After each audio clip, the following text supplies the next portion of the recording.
Every year since 1989, the Library of Congress has selected 25 films to add to the National Film Registry. The criteria? The films must be culturally, historically, or aesthetically significant. Each week on You're Missing Out, we take a look at one of these films to try and get to the heart of why they were selected and why they still matter. This week, Ryan Luis Rodriguez joins us for Touch of Evil. Our guest today is the host of One Track Mind, a podcast that now both Tom and I have been on. Yep. So, that's a high honor. Ryan Luis Rodriguez joins us back on the show to talk about Touch of Evil. Ryan, thank you so much for joining us. I could not be happier to be here, guys. Mike, you are actually the first member of the Three Timers Club on One Track Mind. And Tom is going to catch up to you in no time. He will be there soon. He's almost there at the second. So we'll see if he makes it to a third. We'll see. But I think he's got a good chance of eclipsing your record. Wait, you've done two, Tom? No, I'm gonna do a second one. Oh, okay. You have a second one. Gonna do a second one. Also, quick question: what was the first one I did? You did kidding. Black Christmas. That's right. Yes, I did Black Christmas. Okay, I generally, it's not one of my cogent days. So yeah, I drank last night. It's fine. I mean, here's what I'll say. I'm not trying to shame you around, but I just point out that's 3 appearances for me, 2 appearances for Tom. He's not on mic, but I'm just gonna point out 0 appearances for Kyle. So we're smoking him pretty bad on this one right now. I gotta say, getting pretty. Kyle is typing in our private chat for now, which seems like an ominous threat. Like, is he just going to show up without Ryan's permission? Listen, Kyle can catch up pretty quickly because there are what at this point 8 Spider-Man movies that he can do. As we all know, the only movies Kyle has ever watched. So he could catch up pretty quick. You could do honestly 8, a week in a row. Get him done in 2 months, and he'll have smoke. What's a movie? It's a thing that Marvel doesn't make anymore. Speaking of a week, Ryan, I don't know about the release order on this, but I want to say welcome to the start of a week for us recording wise that I have been referring to in my head as Tom Week, because we have 3 recordings in a row that are just across the board, like easy serve-ups for Tom, because we are doing Touch of Evil with you, which is an Orson Welles noir film. Then we're doing a John Cassavetes movie. Yeah. And then we're doing Cat People. Yeah. So this is I'll be honest, this is Tom Core? Oh yeah. This is time for Mike to sit back and Tom to run, because it's funny because I didn't look ahead because Shadows got rescheduled, so I didn't know what was being recorded next week. I was preparing to know what it was today. So I was just thinking of the 2 movies, Shadows and Touch of Evil, yes, referred to as the Tom movies, but as I kind of clicked in my head rewatching them this week, being like these are the casted movies of just these are not people that should be playing these races at all.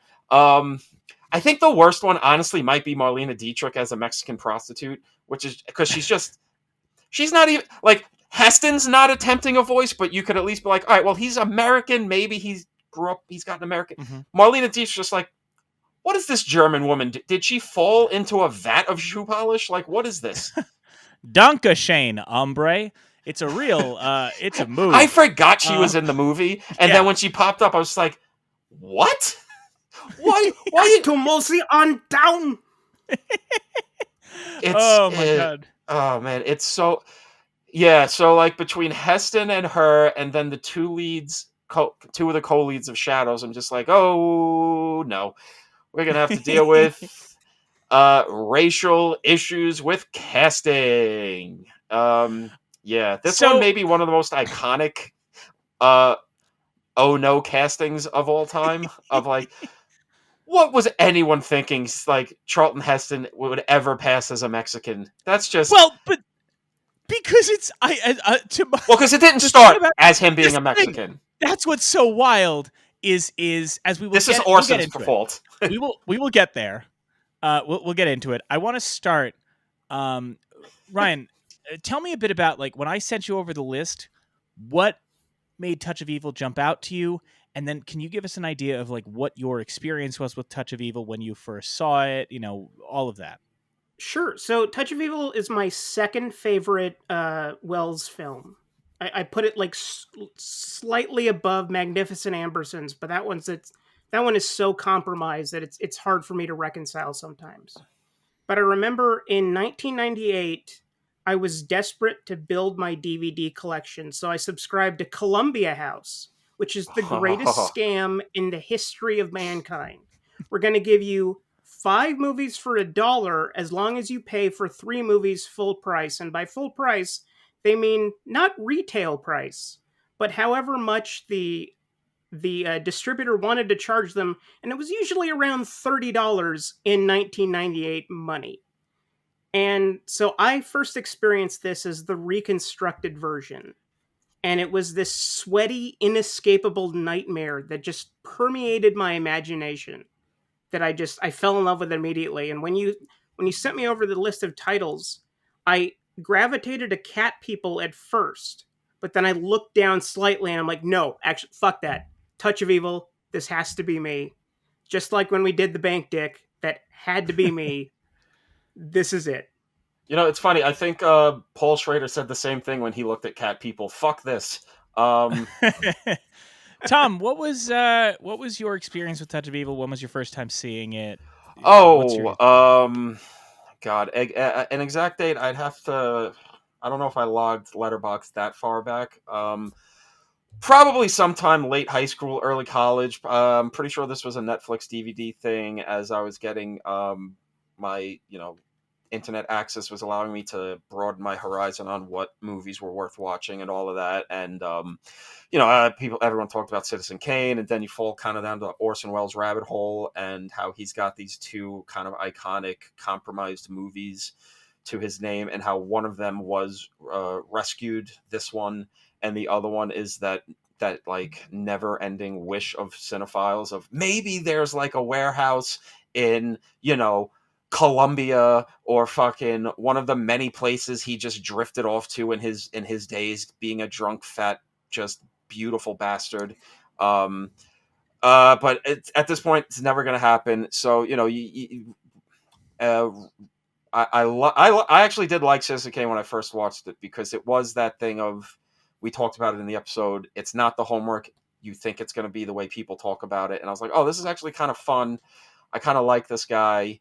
You read more about him and what a raconteur, just like mythic figure he is, and I'm like, oh, this guy seems like my kind of guy. Let's watch more of his stuff, even though it's taken a while to get to more of his stuff, because the home media landscape has honestly kind of gotten better with this stuff, because now you can get stuff like The Stranger or his his Shakespeare adaptations. I know Criterion did Chimes at Midnight. I think Kino maybe did his Macbeth.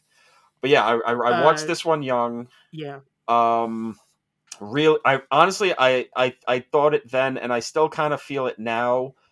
I think this is my favorite of his movies, but only slightly edging out Citizen Kane, mainly because this is so much in my wheelhouse of what I mean, it's a noir, but it's, you got as much as Heston's problematically cast in this movie.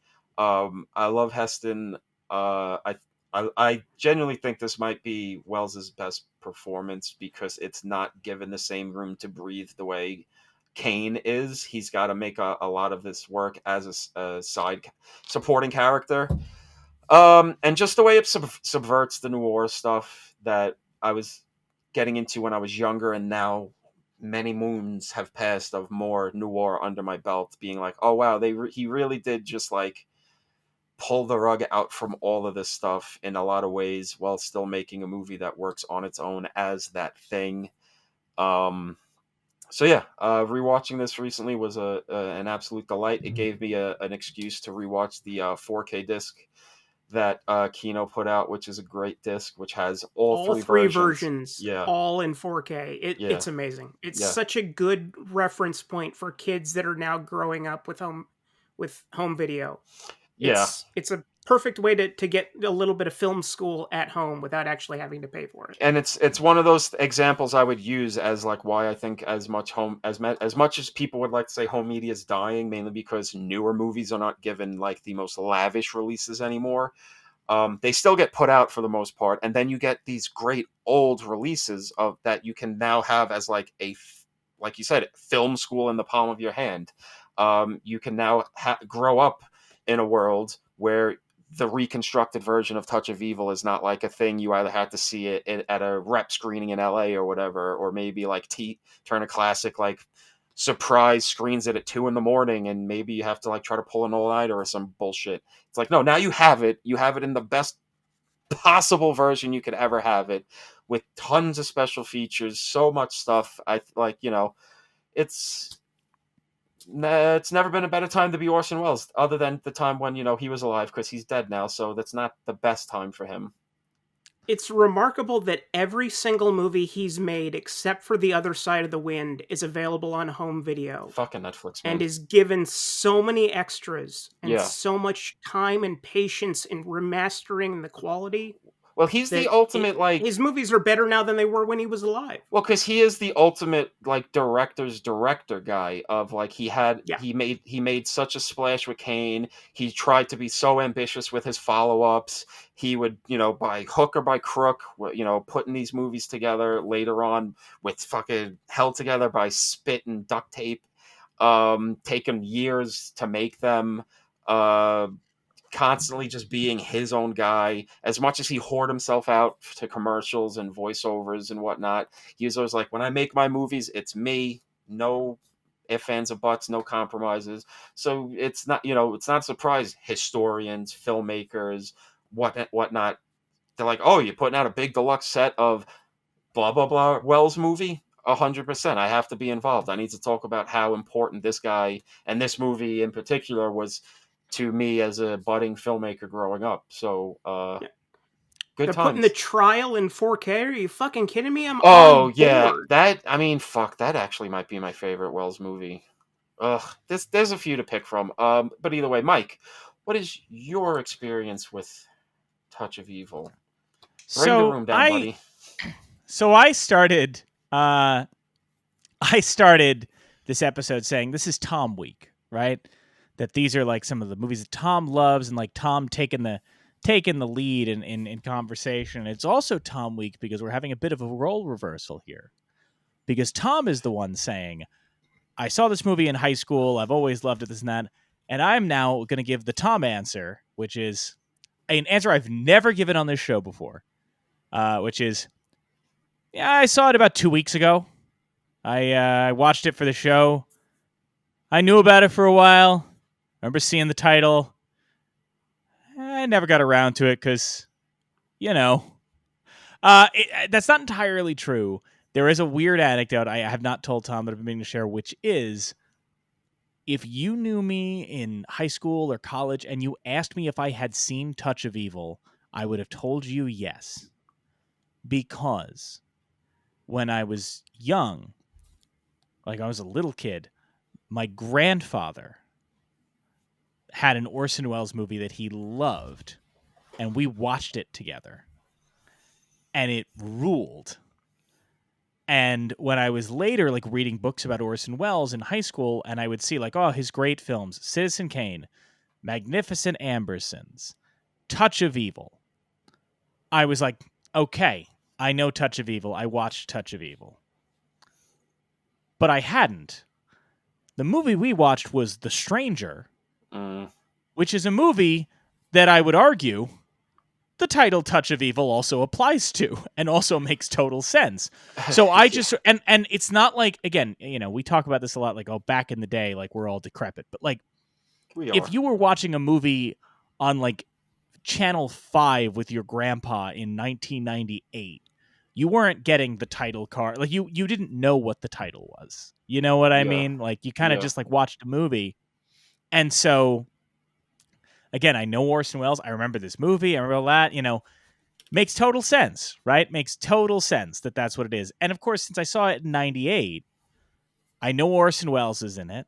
right? As a child, like, I know Orson Welles is in it. I remember there's a lady, and I remember that there's a guy, right?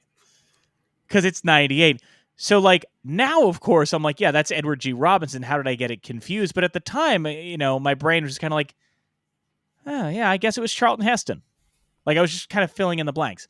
So I had sort of thought that I had seen Touch of Evil. And I also think Touch of Evil occupies this strange place of it's kind of like a film we talked about before, kind of like Night of the Hunter, where it's respected by a certain type of cinephile crowd, but it's also not one of the ones that they're like necessarily screening in film school, right? It's not. It's still got that little tinge of tawdry to it, right? Where it's not being talked about in the same conversation as a Citizen Kane or a Magnificent Ambersons or something like that. So it was always kind of in the periphery. And it became this thing where, like, I knew, you know, it was coming up on the show, and I'll get to it. I usually watch the films well before the season.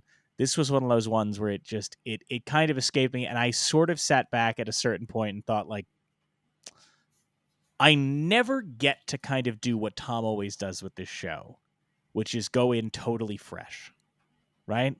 Tom always talks about, like, I wanted to go in fresh. I wanted to go in not knowing anything.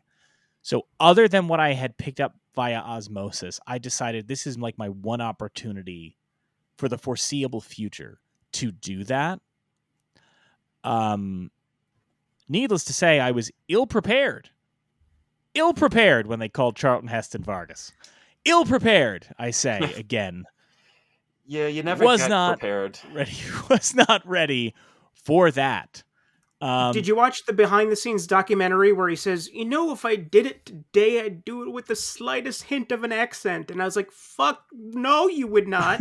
You should not be playing that. That should be Ricardo Montalban. Everybody knows it. Eddie Muller knows it. But, oh my God, I would do it with a hint of an accent. That is one of the most just sweetly naive things Charlton Heston has ever said.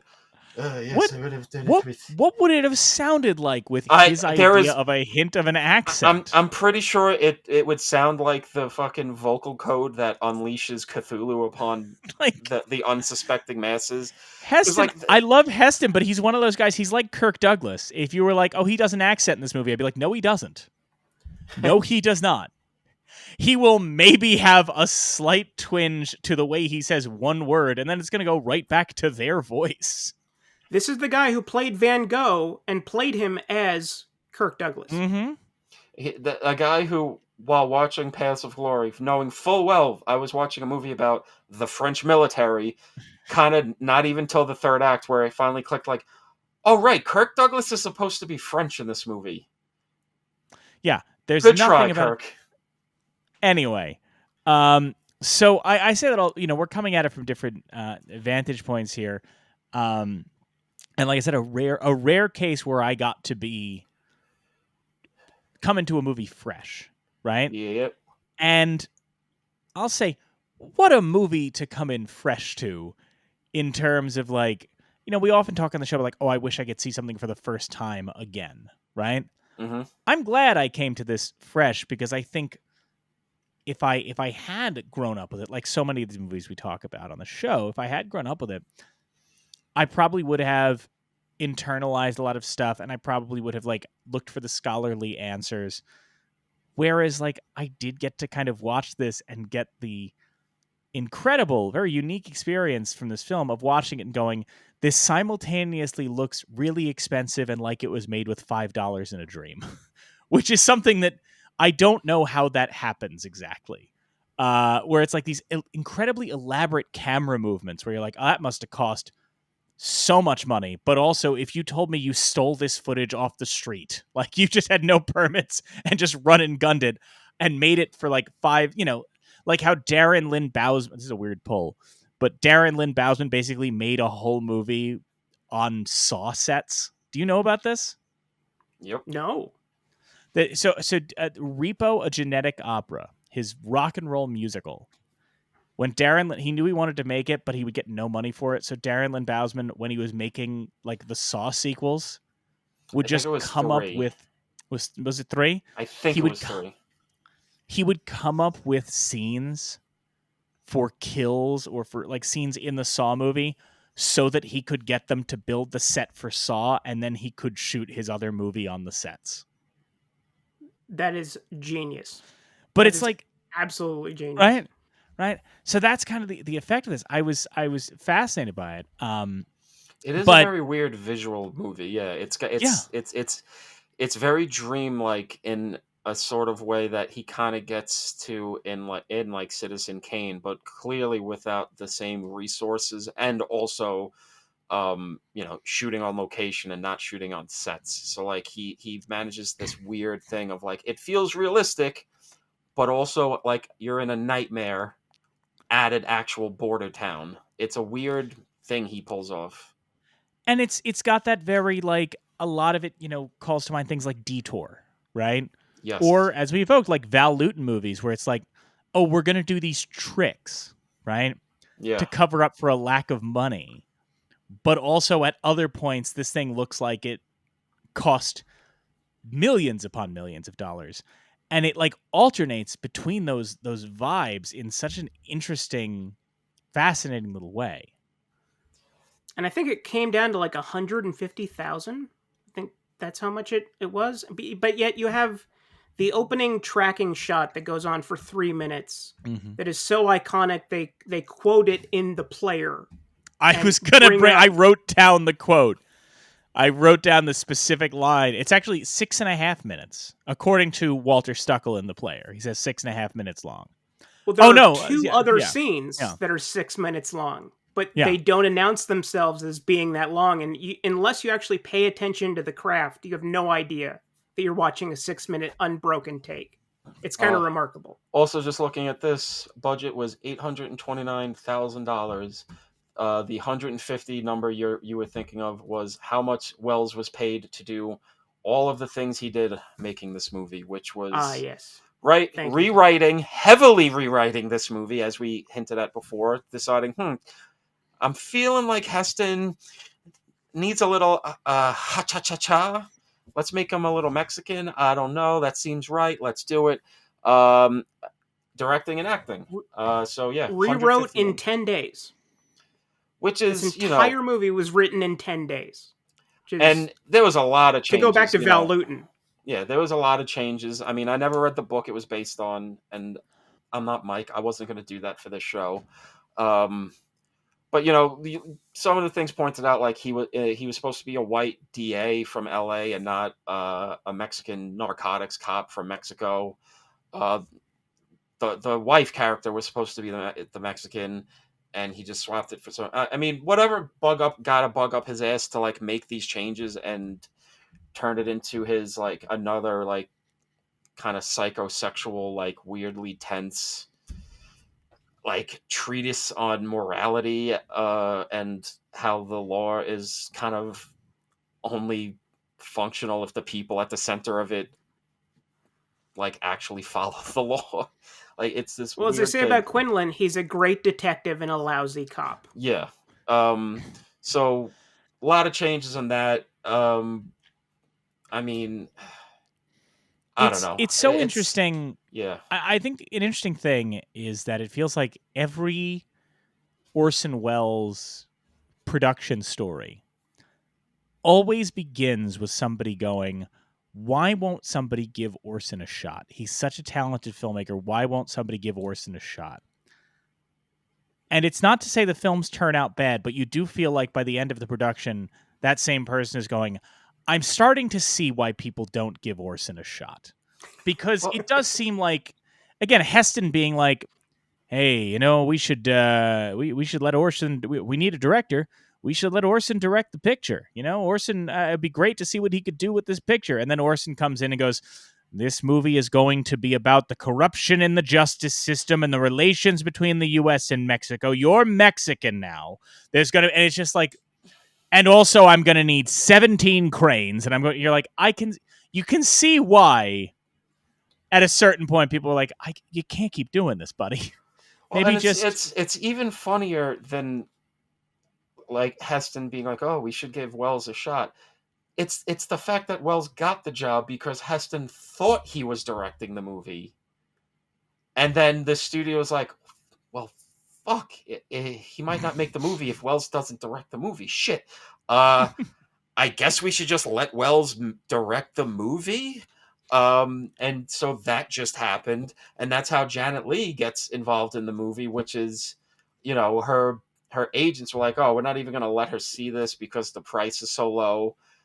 But Wells kind of just assumed she was already cast, so he sent her like a handwritten letter, like thanking her and how like great the movie's going to be and how great it is to work together. And she like freaks out on her agents, like, you fucking idiots, working with Wells is more important than a fucking payday. And you're like, this movie just like accidentally happened. Like how many movies can you genuinely say just kind of accidentally get shat upon into the world of just like, and then that doesn't even get into like, what we talked about before, the horrific post-production of this movie and its tarnished legacy, and then its revival in its legacy, and then, all of this stuff of just like, more than anything, how does that keep happening to Orson Welles? Of just, by hook or by crook, makes a movie all on his own, bombs, has a horrible editing process.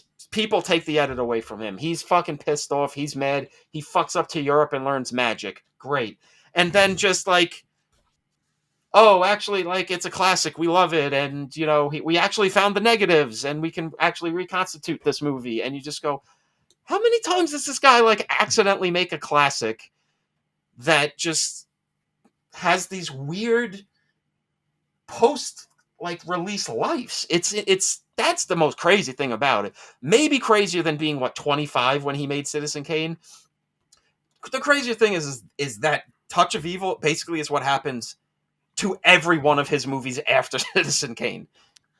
So it's as if he doesn't learn that when a movie is in the editing process, you don't leave the state because there is somebody who is ready to chop up your baby and sell it for parts. Again, he does he just goes to another country. He's like, all right, yes, I'm gonna go and just do some more pickups for my Don Quixote movie, and it's just like, oh, by the way, we re-edited your movie. Oh no. Here's a memo. I'm really upset about 57-page memo. Okay, bro. thanks. How like I've been mad. I don't think I could write 57 pages about anything I've ever been mad about. So I don't think I could write a script that was 57 pages, much less a memo. Before we get into the weeds of all of this, because anybody who is listening to this, we've teased the pre-production, production, and post-production chaos that was this film. But before we get into any of that, before we get into what we think of the film, let's hear what the Library of Congress had to say. Here's what the National Film Registry said about Touch of Evil. Touch of Evil.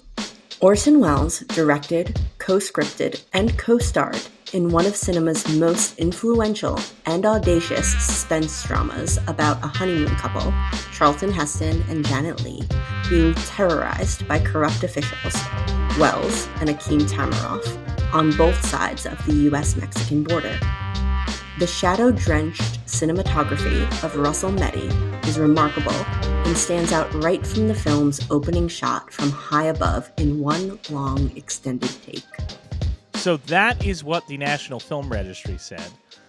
I think that's interesting insofar as, we talk about this with the registry statements. Sometimes when the film's reputation is growing or when it's a film that has like a troubled history, a lot of Magnificent Amberson's statement talks about its troubled production history, things like that. I think it's interesting in a way to look at this statement, brief as it is, look at that statement and see that it's not attempting to validate the reputation, right? It's not trying to make a case for the film, which suggests that not just in the mid-90s, but particularly among this particular subset of cinephiles, this film's reputation was already rock solid, which I think is interesting because I don't know if that's even the case today. It's remarkable because I was when I was watching the reconstructed version, which came out in 1998, I was like, gee, I wonder what year the National Film Registry put this in. I was like, it had to be like 99 or 2000. Nope, 1993. Mm-hmm. 5 years before we all realized what a fucking good movie this is. That is weird. Well, I mean, it's funny because yeah. just a few weeks ago, behind the curtains or whatever, a few weeks ago as we're recording this, we talked about Blade Runner, another infamous movie kind of rescued up from its legacy by home video and re-edits and getting closer to what the director actually wanted. This almost seems like kind of a trend in this year, even if it's like a little trend in 93 of instilling renewed classics or rehabbed classics that were saved by this new burgeoning thing, home media and director's cuts and special features and all of that. Reclamation projects. Yeah, so it's interesting that in the same year, probably the two most infamous cases of that being saved by a director's cut via home video, even though this one doesn't get its home video release until, like we said, 98, this was a thing that, it had kind of this like building momentum of a re-release and a re-edit of like a different version was, re-released in the 70s, and it wasn't exactly what he wanted, but it was closer. And then, prints of what he actually wanted start playing, but his daughter starts like, I don't want that being shown, until they finally, in 98, and it can actually be seen by the masses. It's interesting that you could probably look at 93 as a year where the registry and its voters were actively thinking about home media as an integral part of film preservation. And without it, Walter Murch probably never would have gotten the idea to actually go back to the memo. Yeah. This had to help build that idea. And I think there's also a thing, I mean, at least I feel, when you look at that era of kind of cinephile, right, of film nerd, right? We talk about film Twitter here or film culture here. I think there's one thing that's interesting, which is it's not just a case where like every generation's film culture has their contemporary directors that they admire. We talk about this in cases of like people who sort of were revered by their era of film fans and then sort of fell out of fashion. The way you hear about like Peter Bogdanovich talked about. Altman. But Altman at least still has respect amongst people, right? True. But Bogdanovich is one of those cases where it's like he was talked about as like a part of that class of the greats. And I don't know if necessarily you're hearing that same conversation now, but there's also a case of which older directors this crop of cinephiles clings to as their sort of undersung heroes, right? And I feel like for people of that generation, right, film fans who grew up to be film, influential film people of the 80s and 90s, Welles is that, right? That there is this, not to suggest that Citizen Kane and these films don't have their power now, but there just seemed to be this ubiquity to Welles. I don't know how much of that has to do with his films becoming more accessible. I don't know how much of that has to do with the fact that for the people who would become the creatives of the 90s, Welles was sort of omnipresent in their childhoods in the 70s, but as we've talked about on this show before, as a guy who did TV specials and commercials and shit. And, my point being, I don't just mean like, oh, they like him because he was on TV all the time, but specifically that thing of, you have to imagine for them, like this idea of like, well, what do you mean? What do you mean the guy who made Citizen Kane is now doing commercials for Universal Studios? And what you do at that point when it is easier to go to rep screenings and things like that is, I think, whereas let's put it this way, people our grandparents' age knew Orson Welles as the guy who made Citizen Kane. Maybe they saw The Stranger, right? Because I know that one made money. And then he had a bunch of other things that didn't work. Our parents' generation, would turn to that and go, well, what do you mean? And they actually invest themselves in like, well, what do you? I can't believe the guy who made Citizen Kane, like, that his Magnificent Ambersons is bad, or that his Touch of Evil is bad. And they go back and they actually give these things a more sincere and critical eye and find the value in them when they were dismissed by the previous generation. Well, That's kind of what I'm I alluding think because he was so unguarded as a personality. Like, he would go on the Dick Cavett show and flat out admit where his movies worked and where they didn't. He was one of the first guys that was like, fuck my reputation. I don't care. I'm only doing these little penny ante acting bits so that I can go and do F for Fake or Triumphs at Midnight. I do this to make myself a more well-rounded artist. But at the same time, if I fuck up, I'm going to tell you exactly how I fucked up. I think, and let you engage with it. I think it's a multifaceted thing when it comes to Wells and his legacy or lack thereof, as you kind of like you are intimating, is I think it's multifaceted. One, I think it is the lack of our generation growing up with Wells in a real way. Like you said, our grandparents' generation, they kind of grew up with it in real time, so they had that, his star as on Broadway, or I should just say on stage before he makes, and then you get the Citizen Kane stuff. Our parents' age, they had that, what their parents were showing, or what was being shown on TV, or seeing him on these talk shows and whatnot. He's still a character. He's still a personality that you could talk about.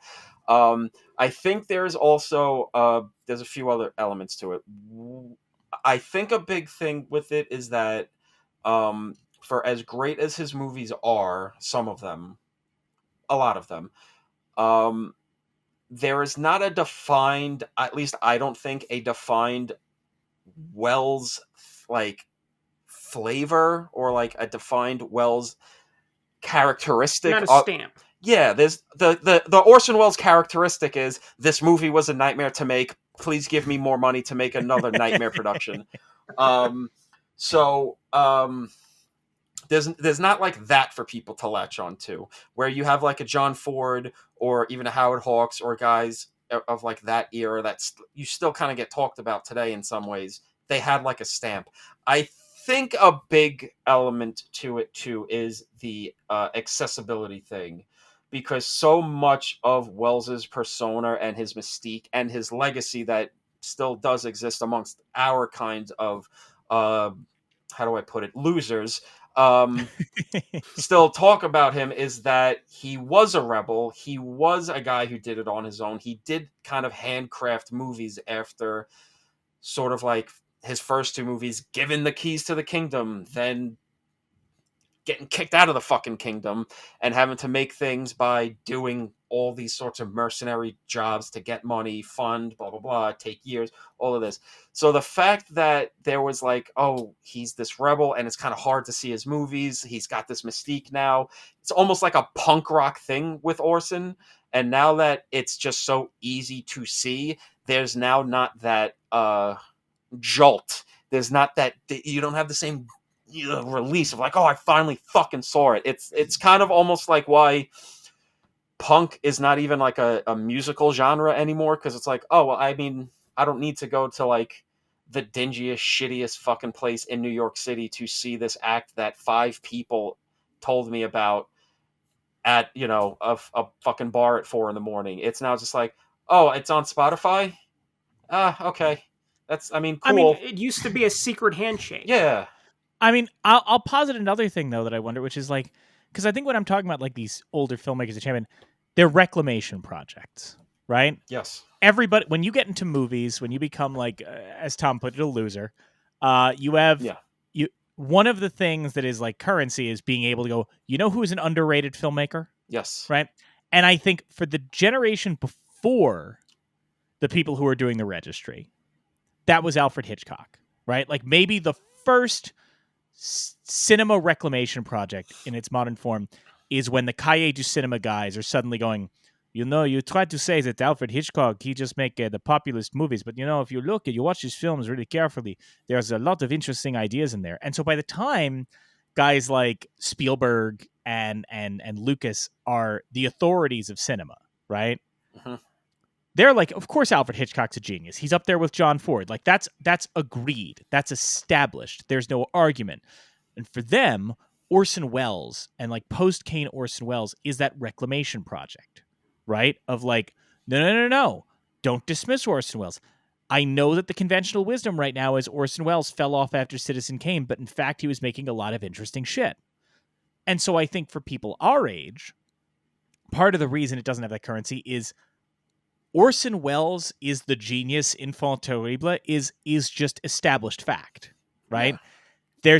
So now we do it. I mean, look, we can admit it. And I'm going to say this about a filmmaker we all like, and I know is one of your favorites, right? But even you, after a number of years of us working at a Brooklyn movie theater, at some point had to want to look at somebody and go, oh, how interesting. You think John Carpenter's an underrated filmmaker. What a unique opinion for someone in Brooklyn in the 2010s to have. Yeah. Fascinating. Do you also think Buster Keaton was better than Charlie Chaplin? I'd love to hear this take. Ooh, Michael Bay's secretly an auteur. Fascinating. But you get what I'm saying. Like that is a big thing with the film people is we need to have our underrated guys we can champion, our underrated movies. You bring up Carpenter's, but so you kind of connect the dots to this. It's like, we kind of knew each other when the Rob Zombie Halloween movies came out, and I was the only. He can speak to this. I was the only guy that spoke highly of them in the early 2010s, and now it's this thing of just like, oh, well, do you actually know Rob Zombie's Halloween 2 is a secret masterpiece? And I'm like, yeah, I saw it. I knew it since 2009 when I saw it in the theaters with just my brother and nobody else. You fucking herbs. I mean, the other thing that ties this together, Tom, is that you spent a good solid 2 weeks when we were in college actively and successfully convincing 3 different people that Rob Zombie was remaking Citizen Kane. I did that? You did. I won't say the names on the show, but you convinced 3 people fully and sincerely and they were so upset about this, but you fully and sincerely committed to, yes, Rob Zombie is remaking Citizen Kane. And they just, see, our younger listeners and viewers, the internet. Man, I rule. You I'm so fucking cool, bro. Why do I do a podcast? I'm too cool for this shit. For our younger listeners and viewers, you might be thinking, oh, is that because like the internet wasn't as advanced when you were in college? Like there was no IMDb. No, there was 100% in IMDb. They could have absolutely debunked this within seconds, and instead he just hoodwinked them. I don't know what to tell you. It just happened. I just have an amazing ability to bullshit. It surprises me. Like I don't like that's the like I do it so often. I don't even remember that. That's why you're on a podcast, sir. That's why you're on a podcast. Like the fact that I can't even remember what for most people would be the crowning achievement of their bullshittery. It just goes to show like, oh, if Tom like fully committed himself to evil, he might actually be able to run the country. Tom, don't read them aloud, but I just want your reaction to me putting in the chat the those names of the people. Those 3 make sense. Those 3, it makes sense that I was able to trick those 3. They were very easily led astray. Ryan, if you have time after we record, I'll tell you a story about one of those guys. I had a film we pitched in college that I think will delight you. But let's get back to Touch of Evil. In fact, honestly, it does make my point talking about college, though, because I do vividly remember people we went to school with talking about like Orson Welles with great reverence. Like there wasn't a reclamation to it. He was just one of the established auteurs, right? It was just undeniable. I think for the people who are picking Touch of, because the thing that I think is interesting about this is just how quickly 3 Welles movies make it in the registry, right? Just how quickly that happened. Yeah. Kane, Ambersons, now Touch of Evil. I know the lady from Shanghai is also gets in at some point. I think it's interesting how quickly that happens compared to some of the other films that we won't be talking about for a while, right? It's films that you would think would be quicker to get in, and I really do believe some of that just comes out of the fact that it's like for the people who are of the generation making this registry.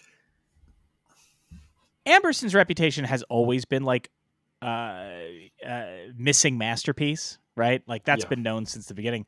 But Touch of Evil, I do feel like this is the generation who is very sincerely leading the charge of secret masterpiece. Well, you know what? Also, I think needs to be taken into account with the three Wells is getting in so quickly into the registry is that he's pretty freshly dead when the registry starts. Like like you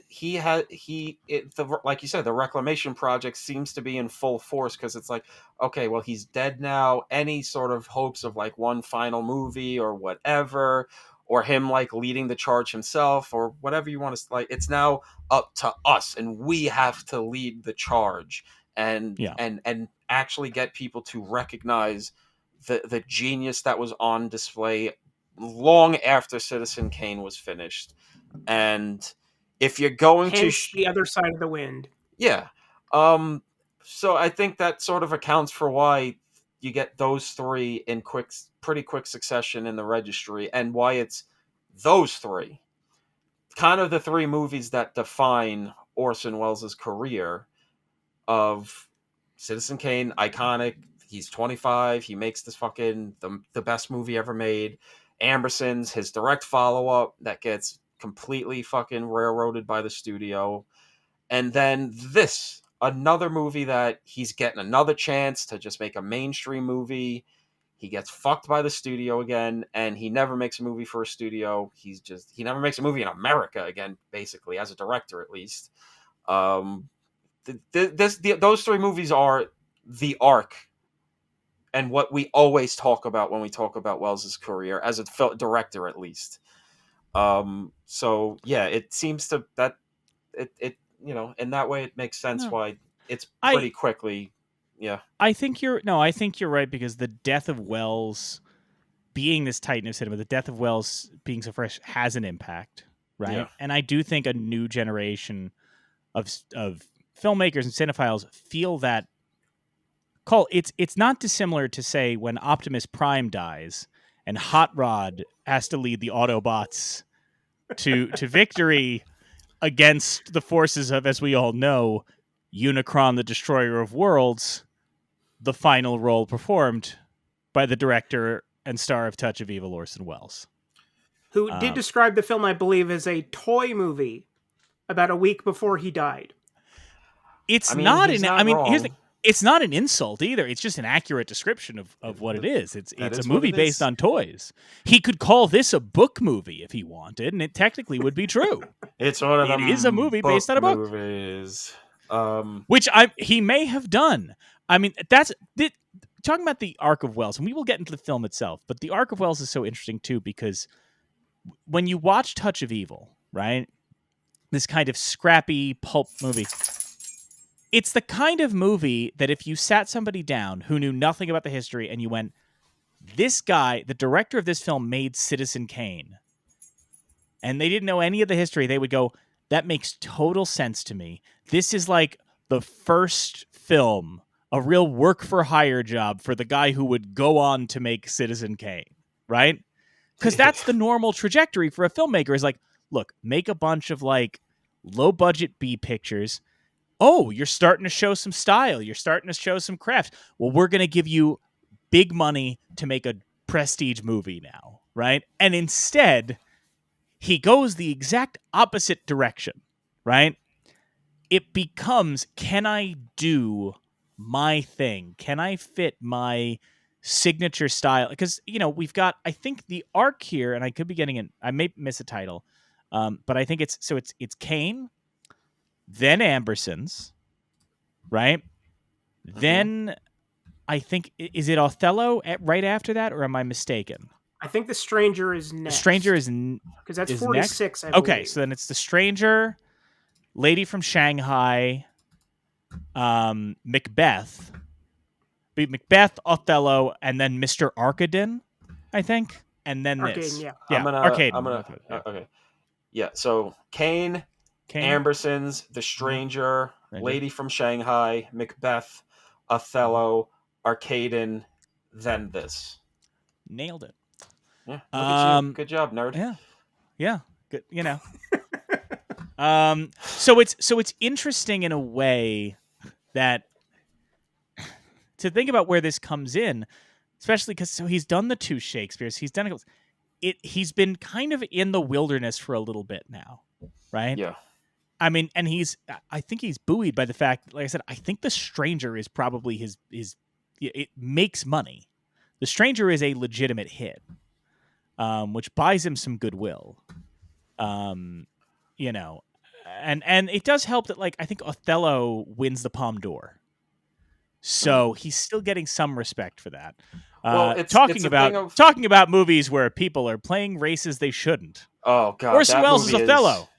That movie it's one of those things where you, even with like taking the context of the times at play, you just go like, bro, you are not a black man. What am I watching here, dude? And he was known as such a progressive. And then you look at that movie, you're like, that's not the progressive in a direction that is good. That iconic all-black Macbeth, he staged that on stage before he was a filmmaker, like, so clearly it was either a thing of just, he came from that era of like, it's not racist to do blackface. I mean, that's really the only thing you can think is like, there's just that era where they're like, yeah, that's just what you do. You do Shakespeare, and then once you get to Othello, you got to put on blackface, and you go, but buddy, do you?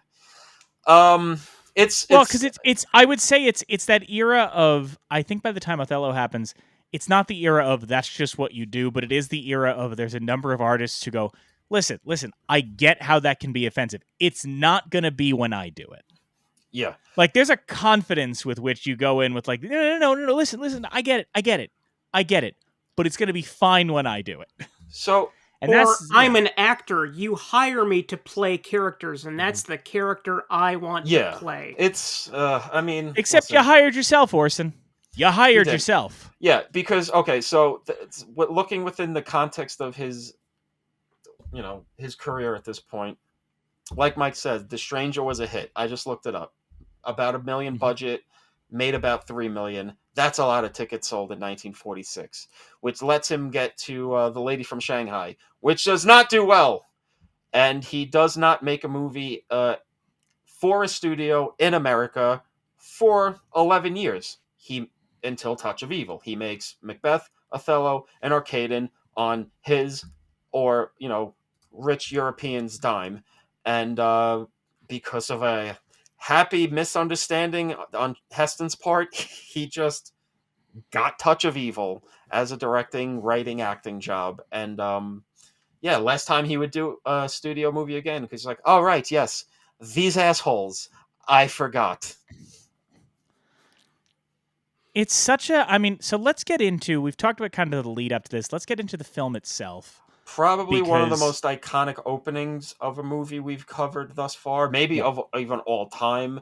That opening tracking shot of, the what Hitchcock talks about, what's tension and what's the exact phrasing? Surprise. And seeing someone put a bomb in a car, the trunk of a car, watching the car drive through this border town, pulling out, going in to see Heston and Janet Leigh as they're walking across the border. We see the car again, blah, blah, blah, until the car blows the fuck up.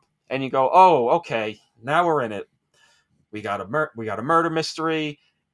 Orson Welles shows up as the fattest bastard that's ever existed in cinema up to that point.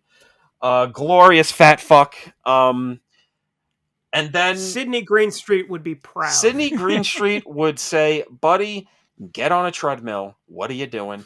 And then you think you're going to be in the midst of a typical noir of good young cop from X place teams up with the grizzled old rough around the edges detective to solve this mystery. Maybe they clash, maybe they don't, they become whatever.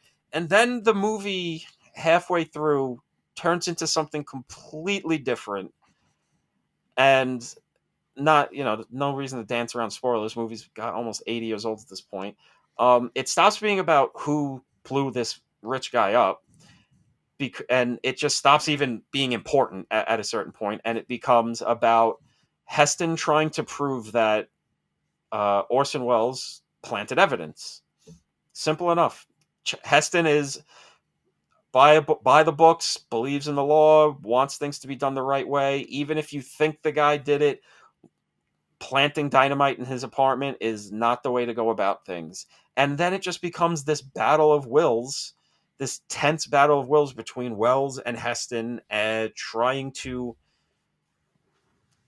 see who survives. Is honor and valor, i.e. Heston, going to succeed, or is the dirty, immoral, pragmatic world of Orson Welles' detective going to win out?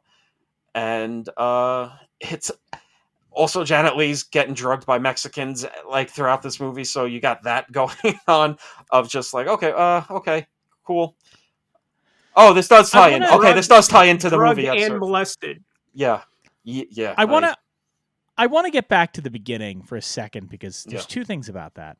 One, for as much as people talk about the technical side of it, the score on this thing is exceptional. Yes. That jazzy score is just remarkable. But to talk about the tracking shot of it all, it did strike me that, we talked about on Lawrence of Arabia that the Lawrence blowing out the match is the match cut that everybody has been chasing since, right? That even if you prefer something like 2001 or whatever, like that is so perfectly executed. That's what everybody's chasing. Ryan alluded to the player up top. Watching this opening tracking shot here, this unbroken sequence, it's what everybody who does it afterward is chasing. Yes. It doesn't matter if you like one better or anything. Goddamn well, when Marty is having the camera go through the club in Goodfellas, he's thinking about Touch of Evil. When PTA is having the camera go through the nightclub to Best of My Love and Boogie Nights, he's thinking of Touch of Evil. Obviously, Robert Altman, when he's doing the player, is very explicitly thinking of Touch of Evil, right? It is kind of impressive to see the thing that just everybody is chasing after that point. Like, everybody's just going for it because there's a specific style to it. There had been oneers before, right? But there is a distinct difference between what Welles is doing here and what like Hitchcock does in Rope. Yeah, it's just a different. It's a very kinetic energy. It's a kinetic energy, and I think it's a tangible energy that it's shot in a dingy little town in California. It's not shot on a sound stage, so it doesn't have that sense of control that Warner's used to have. Because like you said, they used to be done all the time. When you watch old movies, you don't really realize it in the moment of how little edits, well, comparatively, how takes can kind of just be let breathe, especially in the earlier days when it was more stagier direction, and it was just kind of like, just lock the camera down and let these three people talk or whatever. And so it's that shift into being in the real world, even though he's got this nightmarish, like dreamlike quality to the movie where it feels unreal. There's a lot of extras. There's buildings that are clearly not built on a soundstage. This is a tangible real world where anything could have gone wrong. And just love that the thing that went wrong, it took a whole day for them to film this, basically. And as the light is about to come up and it's the last time they can do it, it was just one actor, one extra, couldn't do their fucking line right. Everything else went off just fucking fine. No elements, rain, no winds, no bullshit, just one fucking guy. And Orson just had to be like, listen, no pressure. If you get the line wrong, we'll dub it later. Just please, for the love of God, don't look at the camera and say, "I'm sorry, Mr. Welles." So at one point he says, "Just mouth the words. Yeah. We'll put it in. So- Don't worry about it." So I think it's that thing of cinema kind of taking the next step in a way of we can now do this thing that we were used to in a more controlled environment. We're starting to get the technology and the craft. And honestly, the patience, even though the studio probably would not have been happy with this at all if he didn't basically trick them into thinking he was on schedule. Just being able to be like, all right, well, we're going into the real world, and this needs to be a oneer, and I'm going to get it until I get it. Tough shit, nerds in accounting. I'm going to do it. And when he finished it, he literally told the studio, "Okay, now we're 3 days ahead of schedule." Yeah. Because he packed everything into that shot, just like the later 6-minute long takes. Well, because he He could rehearse them all day. Yeah. And then tell the studio, "Now we're ahead." Yeah, because they had essentially a spy on set. The studio sent a spy, knowing of Wells's reputation, blah blah blah, and he knew that there was a spy. So he basically tricked them into getting 2 setups done in the first half hour. They started filming at 9, and by 9:30 they had got 2 setups finished. And the spy was like, "Oh, he's moving. Okay, the studio said, "Great. Hey, you don't have to be there. He's gonna be fine." And when that fucking guy left, he's like, "Okay, we're not going to shoot until 6:00 at night now, and we're going to shoot until the morning. We're getting it done." And like you said, once it's done, he could then be like, "Hey guys, 3 days ahead of schedule. Suck my dick."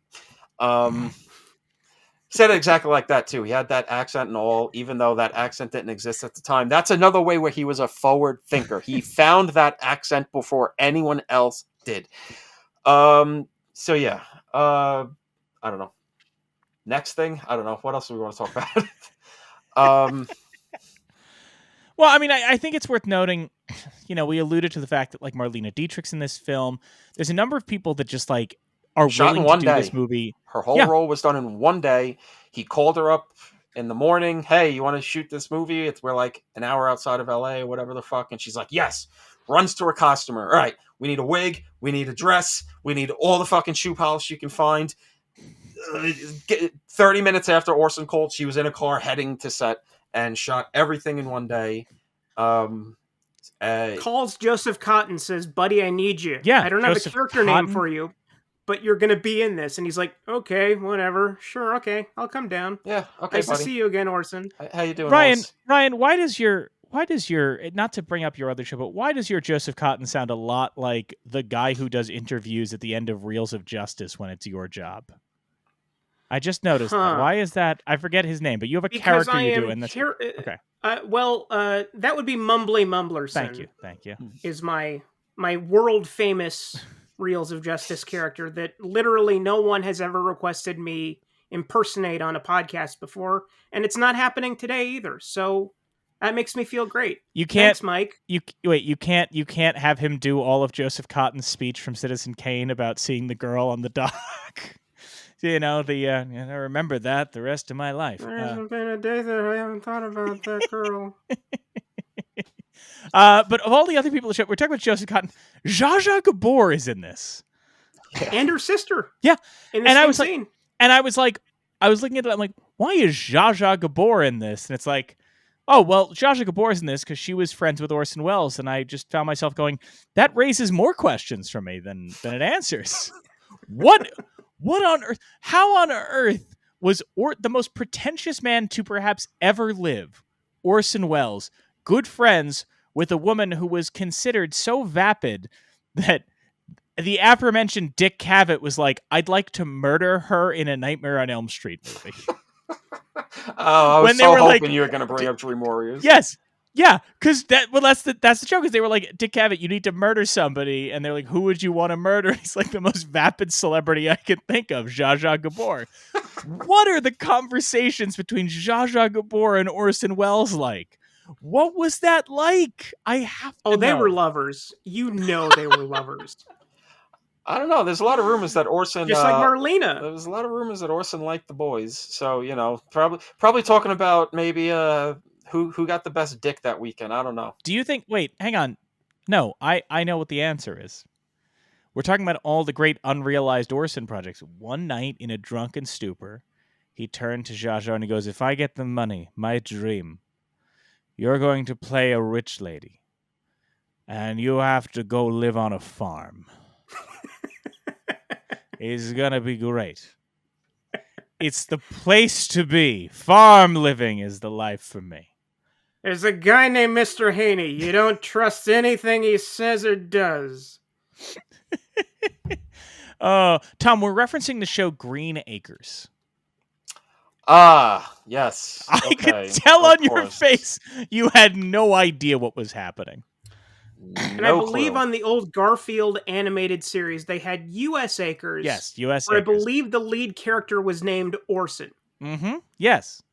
So it all comes together. It's all one beautiful melange. Ryan, God bless you. I could not have pulled U.S.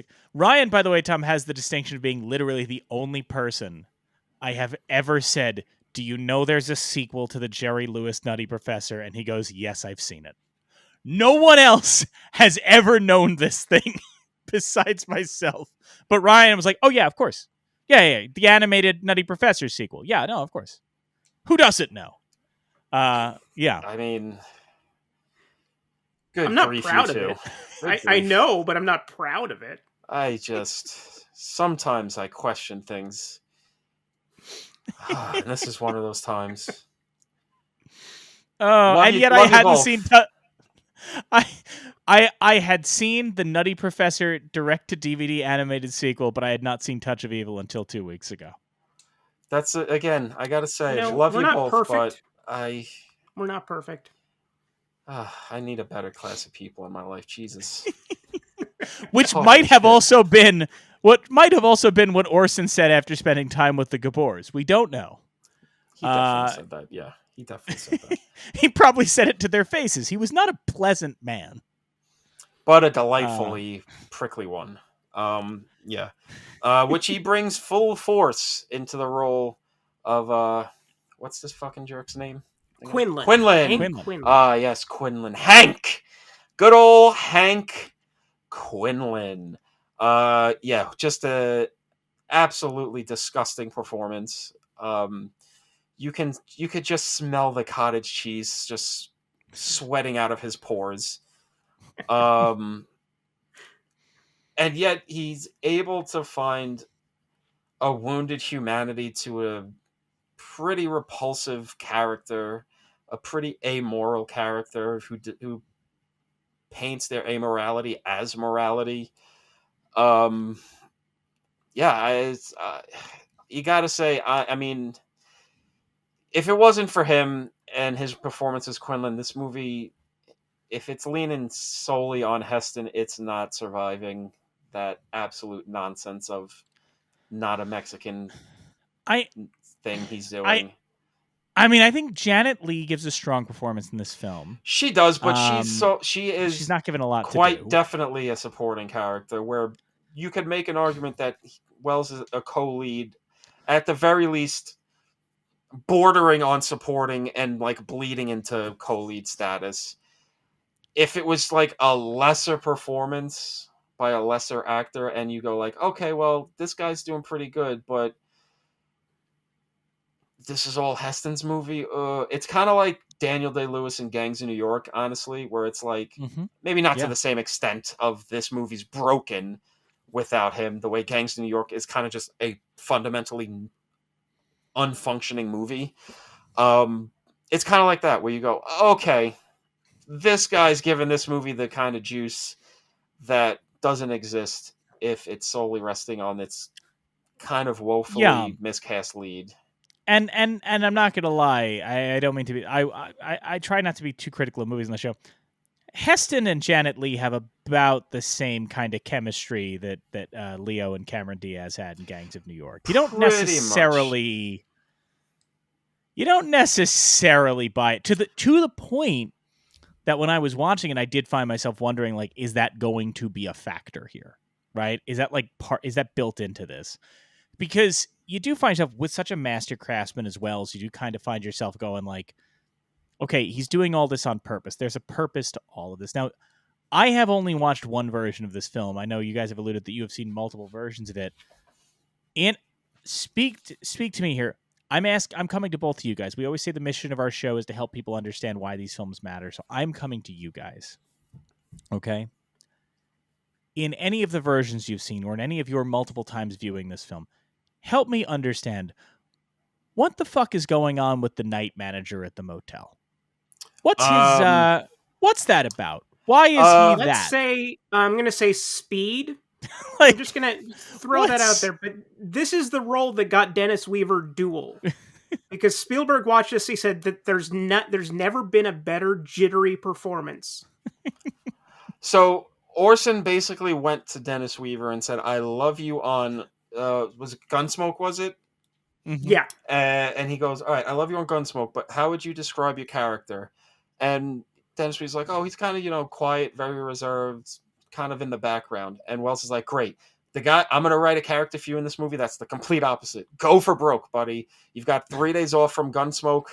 I want you to just go nuts." And they basically kind of had a backstory of an almost Norman Bates-ish, like he's a horn dog, but his mom has like kink shamed him into not liking sex. So he's just like this weird loser guy who lives alone in a motel in the desert, visited by Janet fucking Leigh, who's just like, "Oh, I'm really horny, but I don't like that I'm horny."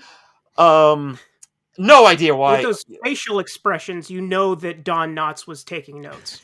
Oh, Don Knotts got his fucking lunch money taken by this performance. In any of the cuts that you guys have watched, all right, well, I does haven't this seen guy turn the into an other animated cuts. fish? Okay. I've only ever watched the reconstituted version. So That Mr. Limpet reference is just for you, Ryan. No one else cares, but that's just for you. It's incredible. Yeah, Mr. I'm going to confirm it. I don't care about that reference. Do you know? Not only that, I don't care for this reference. Tom, have you ever heard? Do you know the Incredible Mr. Limpet at all? Are you like cursing at me in Gaelic? What is that? That's it. That's a movie. I will try and get you to watch it at some point. Because it's a children's you film. mean it didn't make it to the National Film Registry? Not yet. Not yet. Spy Kids just got logged in, so why can't the Incredible Mr. Limpet? Oh, listen, Ryan. We know Spy Kids got in because we had a bunch of people watching us live waiting for us to get mad, and then we both just kind of went, "Yeah, okay, fine." They were disappointed. Could be worse. Could be Spy Kids 3. Yeah. That's all I'm saying. Could be Spy Kids 4. The Incredible Mr. Limpet, Tom, is a Don Knotts movie that like everybody thinks is a Disney film. It isn't. It's just because it's animated. It's about a man who turns into a fish. Of course. And it's an animated fish. So it's just Don Knotts as a fish with glasses just swimming around the water, just being like, "I don't understand. I've got gills now," for 90 minutes. It's great. Sounds exactly like a movie you'd know to reference.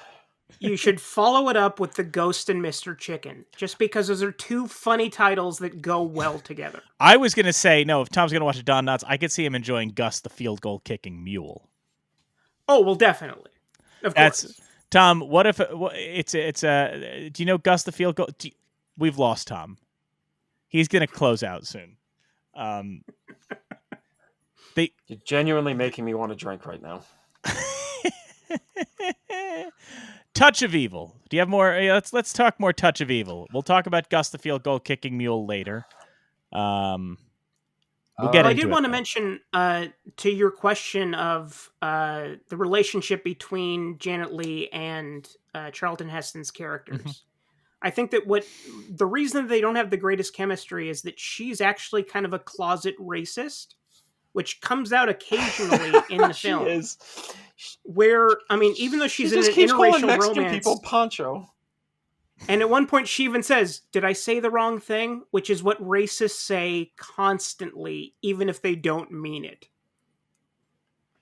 But a bunch of Mexicans come up to her and is like, "Hey, follow me." She goes, "Oh, what can I lose?" Looks at a Mexican. "Don't tell me." It's like, don't be a bitch. Either don't go with them or go. Don't give these Mexican guys an attitude. Jesus Christ, just because you get schlonged by a Mexican doesn't give you a fucking pass. You are not invited to the fiesta. Good grief. You are not invited to the quinceañera.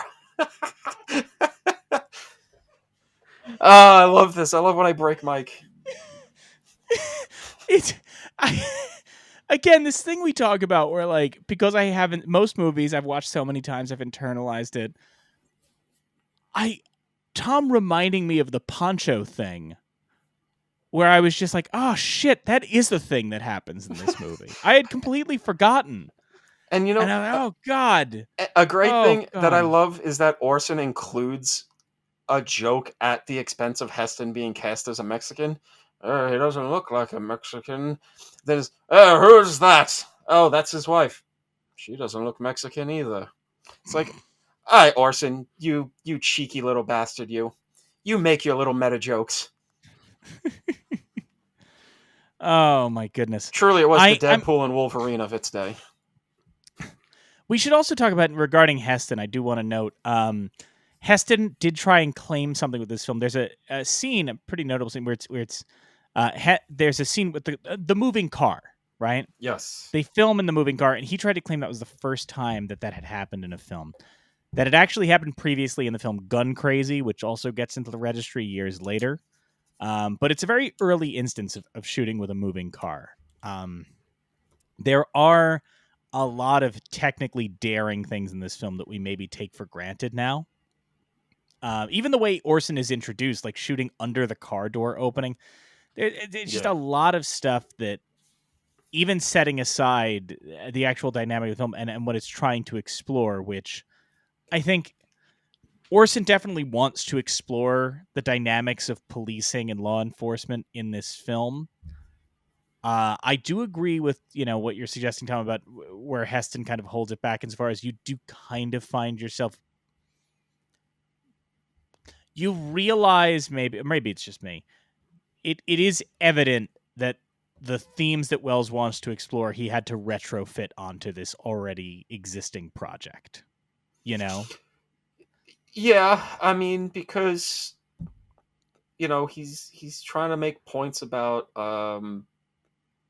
he tries to have some sort of racial dynamic stuff in here, and it's there, but it's kind of like not really apropos to the movie, because if you want to make a point that he's framing this Mexican guy for the bombing because he's Mexican and it's easier, it's kind of lost in translation, and it's also not helped by the fact that it's like, oh, well, we can just kind of easily look at his case history and be like, well, he clearly planted this like multiple times. Like, all right, well, it's kind of just the thing he does. It doesn't seem like it's a racist thing. It just kind of seems like it's a convenience thing because his wife was strangled like 30 years ago. So he just likes to frame people. Not so graceful in some regards. Maybe shouldn't have. I don't know. I still love the movie and the flavor it adds to things. This border town feel, but there's negatives involved at play. I will admit there are some negatives, some not so good. I was always under the impression that Tim Burton's Ed Wood had the right background story, where when he meets Orson Welles at the club, he says, "I have to make a movie starring Charlton Heston as a Mexican," basically taking the onus off of Orson Welles as a fictional character. Wherein it turns out, no, that is not exactly how this happened. It is the complete opposite. The man made his bed and he slept in it quite comfortably. Oh man, what a brain on that Orson. What an absolute galaxy brain on this fucking guy.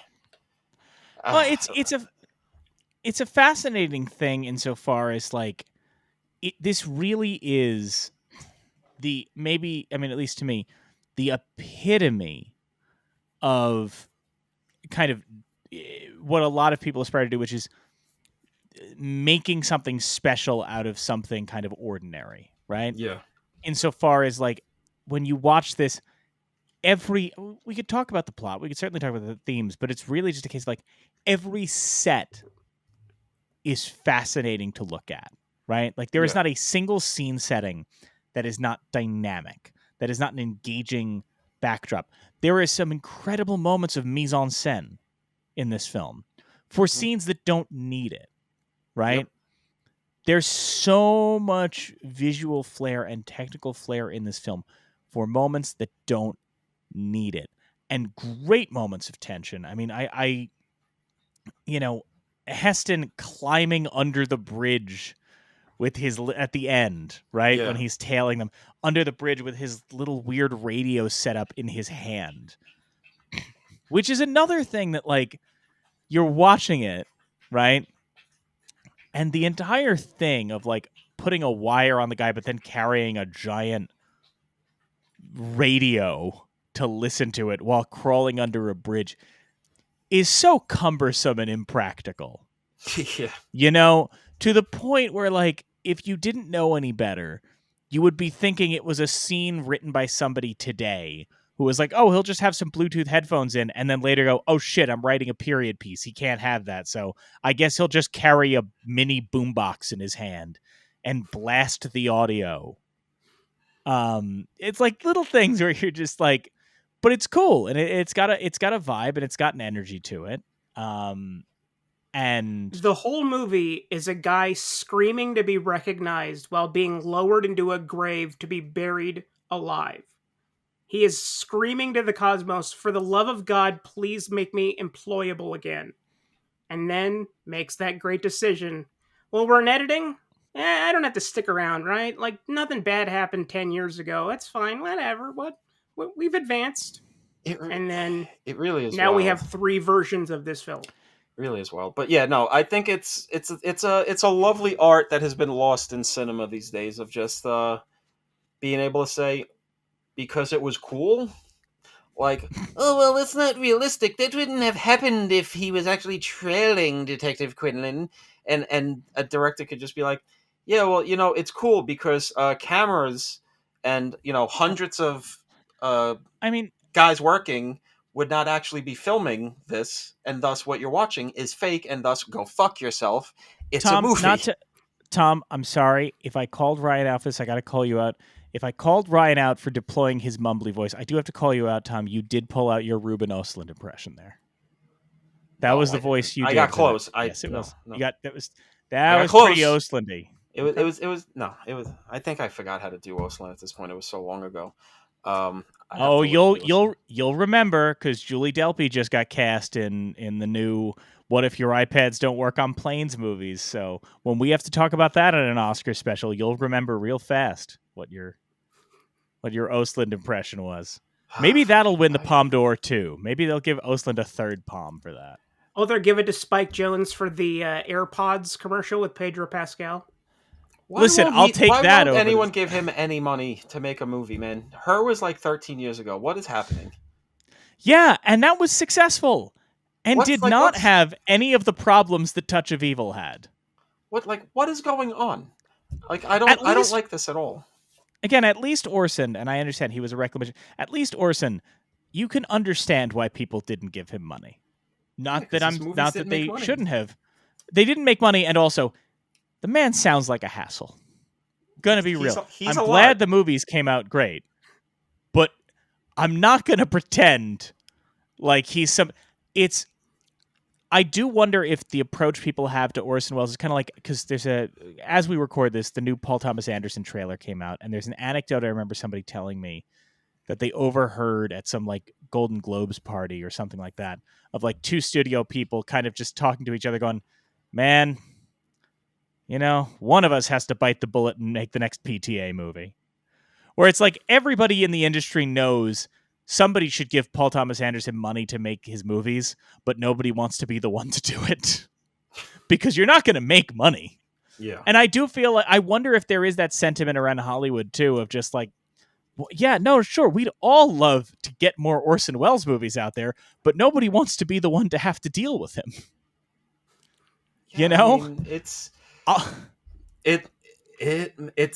you hate to side with the money guys, even though in some of these cases it's probably they didn't help matters in terms of making the movies as good as possible, and thus maybe making more money. It's a business.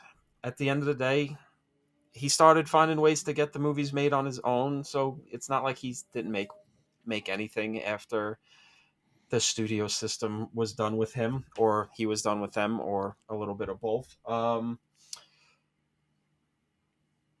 it's a business. It's about relationships. It's about making the studio money, or at least giving them the prestige to at least be able to swallow the bullet and say, all right, well, at least we'll give the. And it's not to say he was like some fucking, like, I don't know, like a Weinstein or whatever, where it's like, oh, he was a monster to work with and he treated the people he worked with like crap. It was more just like, nah, he just kind of went over budget a lot and really didn't respect the money men and kind of just made things a hassle and, you know, all of this shit. And it's like, okay, at least he wasn't that guy, but still at the end of the day, it's like, you know. Or using the euphemism, he's headstrong. Yeah, he's headstrong. His yeah, I don't know. I mean, listen, it's I wish things were different for the guy, but you know, at the end of the day, he did blaze a trail in a lot of regards with how he was making movies on his own, kind of working hand in hand, almost like at the same time, maybe even a little earlier, if you want to, I guess, of like what Cassavetes would end up doing and sort of kickstarting like the indie film revolution. In a lot of ways, you know, we're going to be doing a Cassavetes movie in a few days. We're recording Shadows, so it's kind of fitting that in that regard too, not just because it's a Tom thing, but because like Orson is an important voice in independent film, even though we don't necessarily talk about him in that regard. So it kind of worked out in the end, but you know. Tom, question. Yo. Is Shadows good as or better than Love Streams? Oh, it's worse than Love Streams. That's all. So, winding down as we always do, or almost always do, because I forgot to do this segment the last time we recorded. But winding down as we almost always do, Tom, how do you think Touch of Evil did at the Academy Awards that year? I'm going to take a shot in the dark and say he got no nominations. That would be a good guess. We've actually covered this year several times now. It was nominated for no Oscars. The Best Picture nominees that year were Auntie Mame, Cat on a Hot Tin Roof, The Defiant Ones, Separate Tables, and the winner, Gigi. Oh, okay. So, because that one's aged very well. Gigi has aged very well. Gigi's really good. We love that film here. We are a very pro Gigi podcast. So. I do love that the Best Picture nominees that year asked a very important question. What if there was not just one table, but two? Tom, so you don't know Separate Tables at all, right? No, I'm about to find out it's about something very serious and not something to be joked about, am I? No, it's kind of wild. So it seems like it's a polite drama. And I'm going to be a little hyped, but it seems like it's a polite drama. David Niven won Best Actor for it.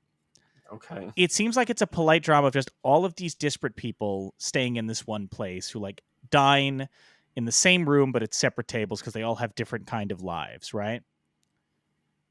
And one of the things that unites them is when a scandal breaks out, because it's kind of implied that David Niven masturbates in movie theaters. Oh man! Oh, that's great. It's like so it's not relatable. It's not necessarily that he's jacking off, but it's just like you watch it and like there's this whole controversy. There's this whole controversy around Niven where he like gets in trouble Gigi, and it's like, and he's just pounding, pounding away. It's truly him. Like, I forget exactly, but it's like everybody gathered around. It's like, wait, what's wrong, sir? Just beating his dick like it owes him money.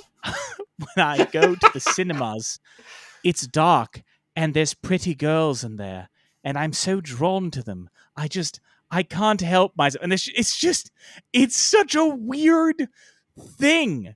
It's such a bizarre thing.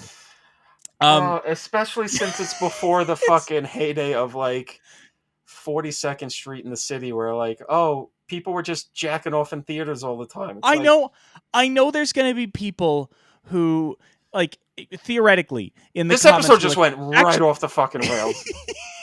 We're now just talking about jacking off in theaters. Oh, if But you're no, gonna jack Tom, off in a Tom, theater, what is your Tom, preferred candy to be eating Tom, whilst jacking it? Tom, you are ignoring. jujubes, of You are course. ignoring a Well, it's crucial extra factor buttery here. popcorn. Obviously, you need some lube. You're ignoring Tom. You're ignoring a crucial factor here, which is I can't stress enough. It's David Niven. Like The only man to ever make a dick joke at the Academy Awards, David Niven. Yep. David Niven, this is what he won his Oscar for. Anyway, Ryan, on that note. What's great is that it's only note. me and Mike on screen for this episode, so it's just No, Ryan's video is recorded. Oh, I thought you said he wasn't recording his video. No, Ryan's video is recorded. Yeah. Oh, I wasn't paying attention when you you'll were get telling his reaction Kyle too. about the thing. Okay. Either way, you still get video of me just doing whatever I've been doing the last 5 minutes upon finding out the movie won an Oscar for jacking it in theaters. So Ryan, other than immediately looking up if there is a home video release of Separate Tables that has a director's commentary that you can get copies of for you, me, and Tom for a future podcast, why don't you take some time here and plug some stuff that you got to plug? Let folks know where they can find you when you're not here on our program. And I want to be clear. I want to emphasize, based on the last time Tom was on a podcast of yours, Ryan, when I say, what do you do when you're not on this show? I mean, plug the other podcasts you do. Don't say, I watched the Knicks, because you blatantly misunderstood the question. I'm watching them right now. It all comes together. Cause a wheel. Ryan, tell folks about your other podcasts and things you have to plug. Sure. So my main podcast is called One Track Mind, where we celebrate physical media and film through the prism of its audio commentaries. Just approached episode on April 1st. It'll be episode 69. Nice. Hell yeah. With my good friend Ben will be hosting the show instead of me, and we'll be doing a movie that I don't really care for, but if I mention what that movie is, I will get murdered on the internet. So let's leave that to the side. Wait, episode is that a 69 should be legitimate about Separate Tables? No, like, really, honestly, it's a movie that when you find out what the movie is, you go, what the fuck is wrong with you? Right. Why don't you like it? Are you keeping it a off the air. purposeful? Are you keeping it a purposeful mystery, or are you? Yes. Well, Yes, hang on. absolutely. This will air well after that episode has come out. So Okay. anyway, The Lord of the Rings, The Fellowship of the Ring. Whoa. I had the audacity to give it a 3-star rating on Letterboxd.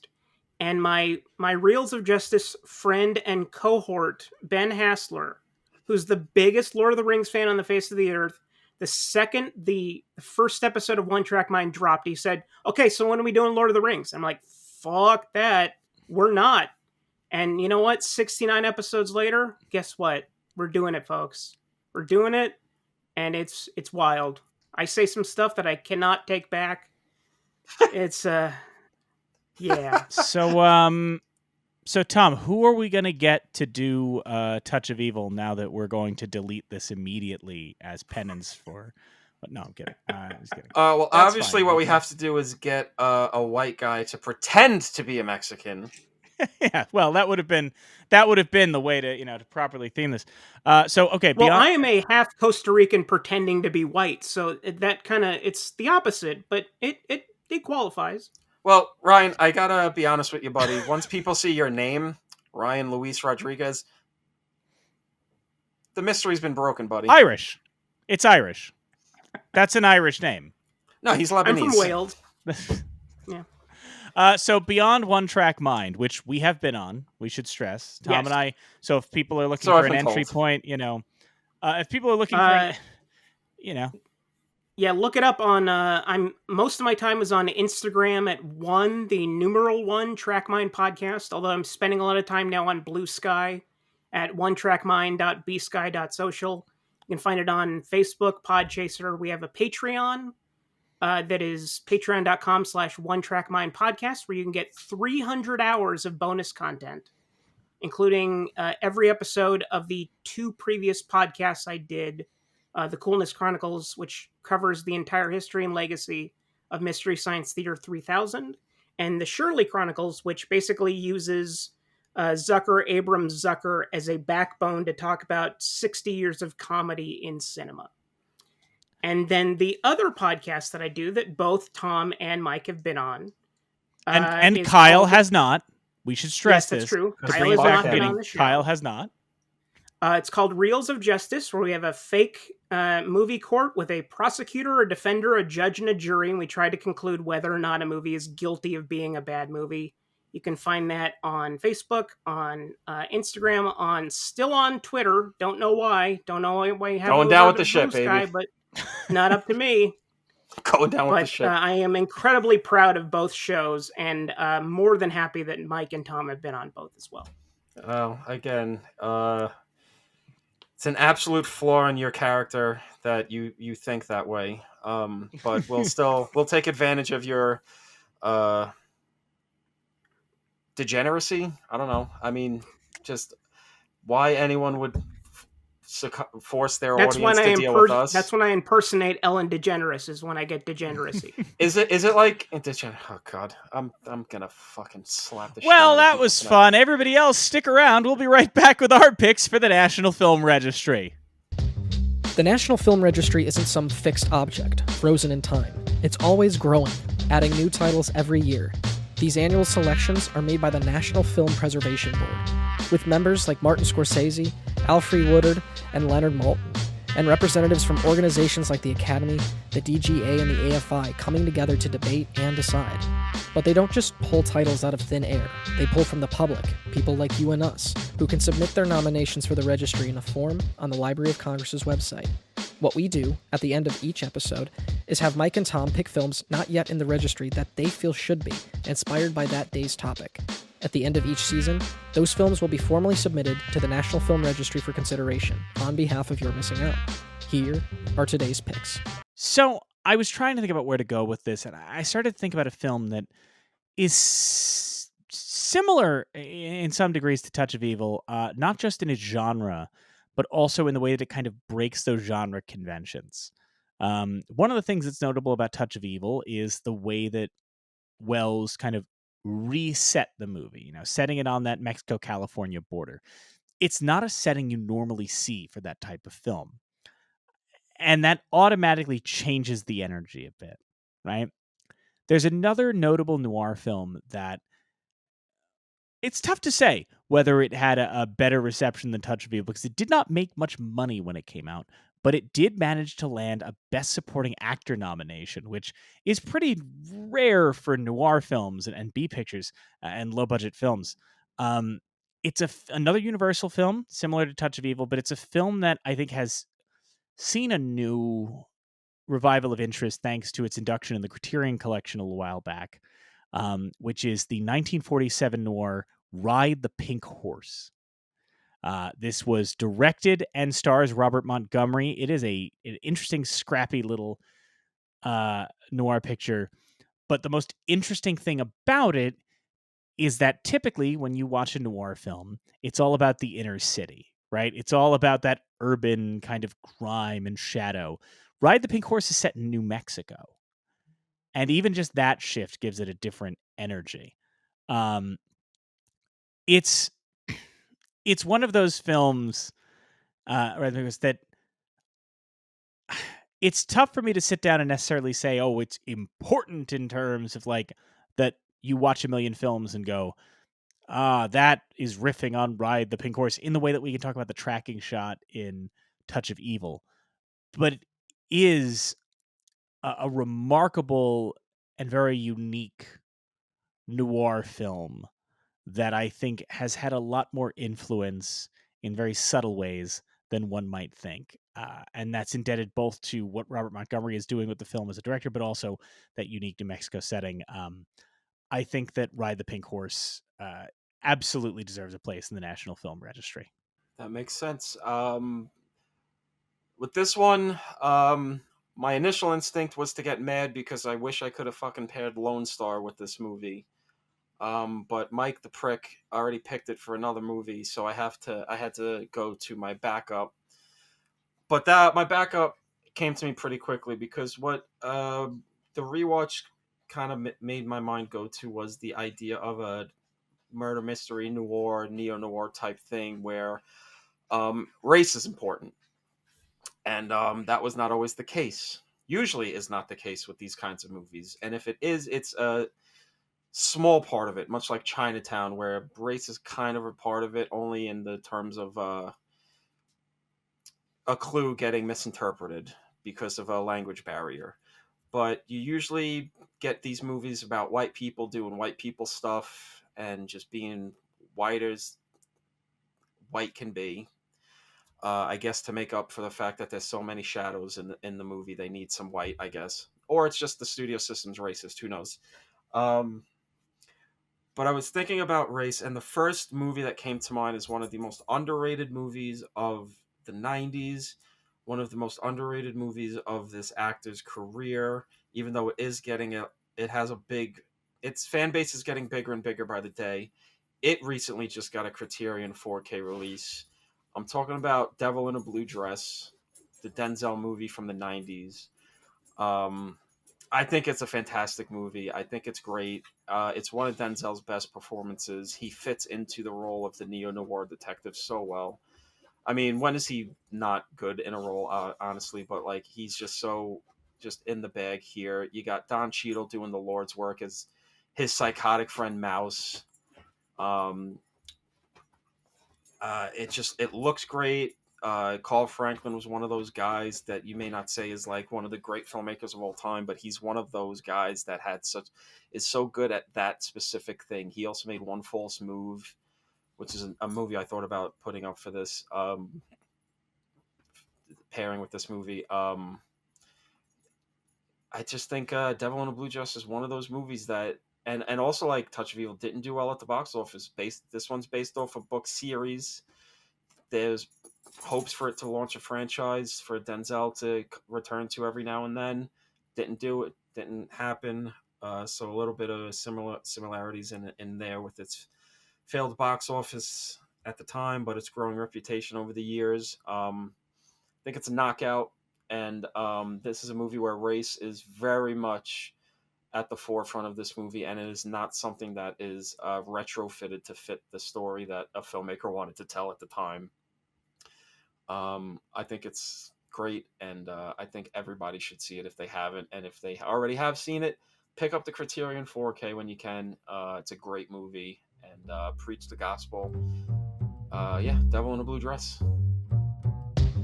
Next week, we had the privilege of speaking to the man who created the National Film Registry, former Congressman Robert Mrazek.